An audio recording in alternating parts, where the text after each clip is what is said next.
Ladies and gentlemen, welcome back to HMHT. So today we have a new update and it's watchOS 7.4 beta 2.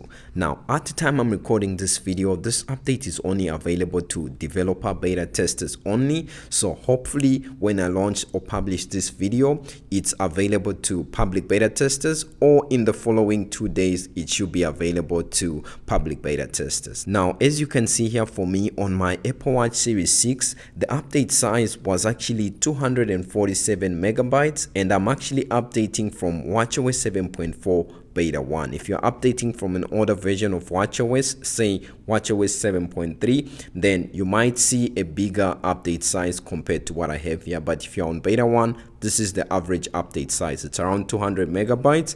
And also, as you can see here on my iPhone, this is the Apple developer website. I just want to show you some other releases that Apple released today. So they released iOS 14.5 beta 2. They also released iPadOS 14.5 beta 2. Of course, watchOS 7.4 beta 2, it's the one that we are reviewing on this watchOS. We've already updated. And also they released tvOS 14.5 beta 2.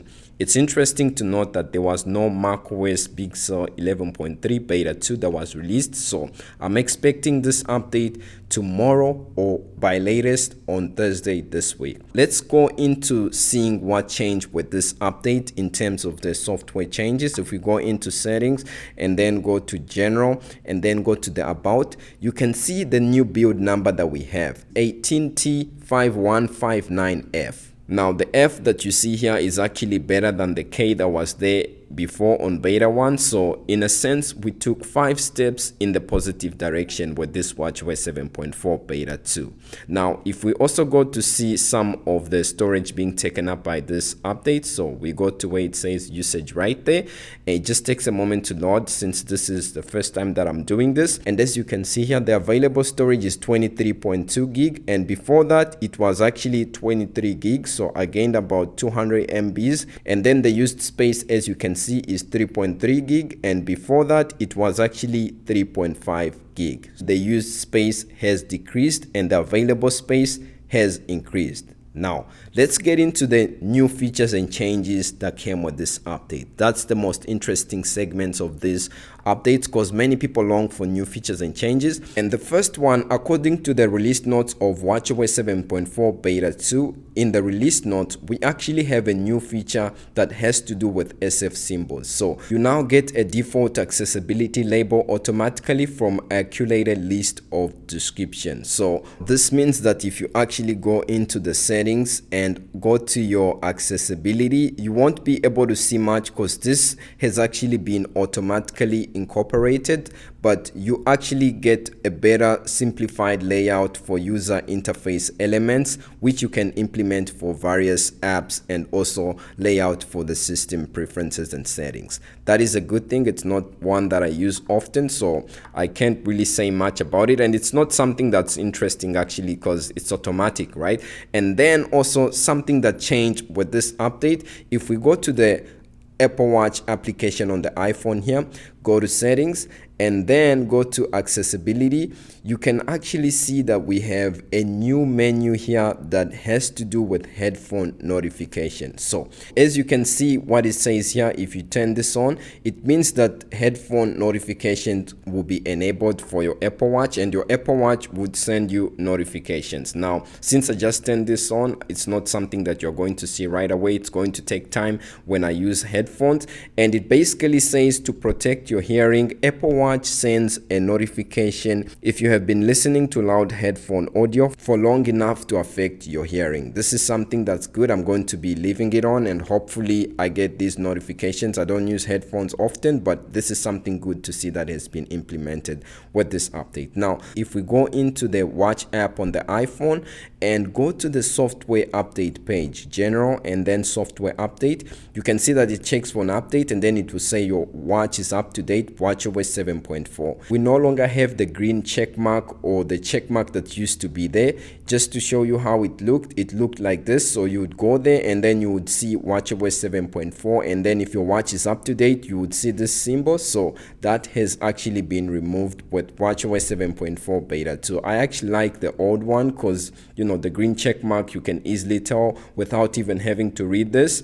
But now what your watch tells you is watchOS 7.4 is up to date. Your Apple Watch is up to date with all the latest bug fixes and security enhancements. It's unfortunate, but hey, it's a change worth mentioning. Also, something that's been updated with this version has to do with Swift UI. They've added some titles and icon label styles, so if you use those, it's something that you can always check out. Again, depending on how you have your setup, if you have the grid view or the list view, you actually get smooth transitions. So this is an example of how list view looks like, and then this is an example of grid view, how it looks like. So depending on the layout you have, you now have smoother transition. You won't get frame drops like what was there on beta 1, and if you have list view, you actually won't see the blurriness when you like scroll up or scroll down like this. So as you can see, it's sort of smooth and it's better than what we had before on beta 1, which is an update in the positive direction. Now, if you use memojis or emojis when sending messages, you'd be happy to see that they've actually been updated. Now, since a lot of people are talking about vaccines and also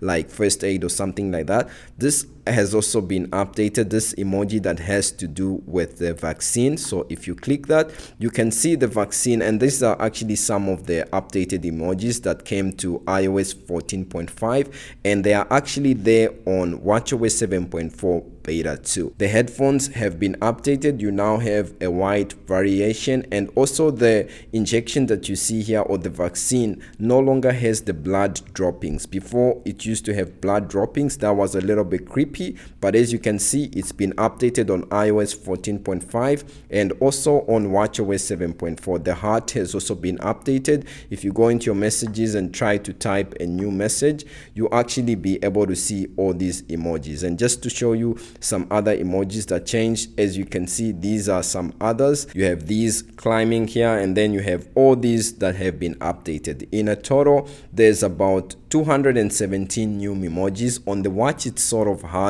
to go to the different sections and show you, but it's good to see that, hey, with this update, they've been updated, and they have to do with the support for Unicode 13.1. This is something that we are going to see on the Mac and on various devices like an Android or Windows, so that when you send something that looks like this to, let's say, a Windows or an Android user, they won't see something that's unsupported. So this is something good. It's good to see that Apple has made these updates. Now, within the Apple Music app, if you're an Apple Music subscriber, you can actually make side swipes to add a song to play next or to an album. But since I use Spotify, this is something that I won't be able to show you, but it's good to see that, hey, Apple has made these updates when it comes to iOS 14.5 and watchOS 7.4, which is a good thing. Now, in the background of this watchOS 7.4, it actually has stability improvements and security improvements. If you check for the system update, it will actually tell you that, hey, it's up to date, and on the iPhone, it will actually tell you that it has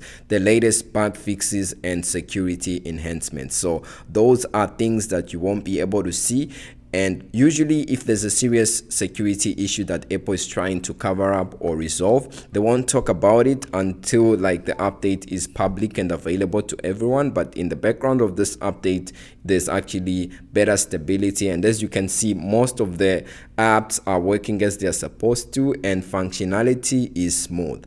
Now, again, something that came with watchOS 7.4 has to do with AirPlay for Apple Fitness Plus subscribers who have TVs or devices that have AirPlay 2 capabilities. Now, for you to be able to see this, you actually have to go into your fitness app and then go to the Fitness Plus place there, and then choose a category or a workout that you want to see. So once you do that, click the category, and then if you want to AirPlay a specific video, you can do that. Finally, with watchOS 7.4 and iOS 14.5, it's something good. However, the disadvantages are that the metrics that have to do with like heart rate or some other workout metrics won't be airplay to the secondary monitor or to the device that you are streaming to, which is something in the negative. But hey, hopefully when this update comes out, it's something that they will finally add to this watchOS 7.4. Now, a major feature that came with watchOS 7.4 that we have to mention, it was available on beta 1 and still available on beta 2, has to do with the ability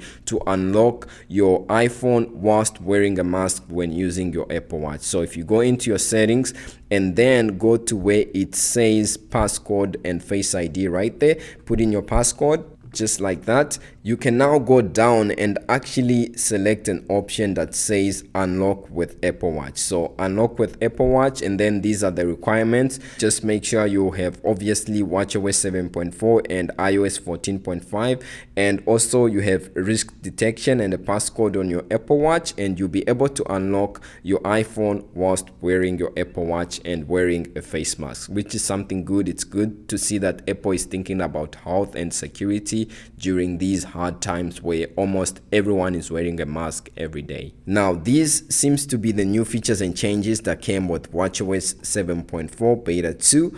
Now, let me show you my battery life. We go into settings and then go to the battery section. So we have to go back here and then go to the battery section right here. You can see how my battery usage has been. It's sort of a steady decline, nothing major. And then I connected my phone to a charger somewhere about this time so that I can be able to update and show you the features and changes. And also, if we go down to see the battery health, you can see that it's on 97, so no change since beta 1. And some of the bugs that are still here with this update have to do with AirPlay. So whilst doing a workout, sometimes you might not be able to actually AirPlay to your devices or a TV that has AirPlay to it. Something that's new and it's still being worked on. So it could be a watchOS 7.4 issue or an iOS 14.5 issue. Since these are still in transition or in beta stages, then hopefully when the update finally comes out, these issues will be fixed. Another issue that is there has to do with some people not being able to update. So obviously you have the developer beta profile, and then you go to general, and then you try to do a software update and you won't be able to update. That is an issue that quite a number of people have reported. And then also, if you are able to update, some people are reporting that they are seeing a large update file or size, which is something unusual, but those seems to be most of the bugs and issues. If I see any other new features or changes, I'll update you in my Twitter accounts or my social media handles, and if need be, I'll make a follow-up video. Other than that, that's about it for me when it comes to watchOS 7.4 beta 2. If you like this video, please leave a like and subscribe if you haven't done so, and stay safe, and I'll see you in the next video very soon. Peace.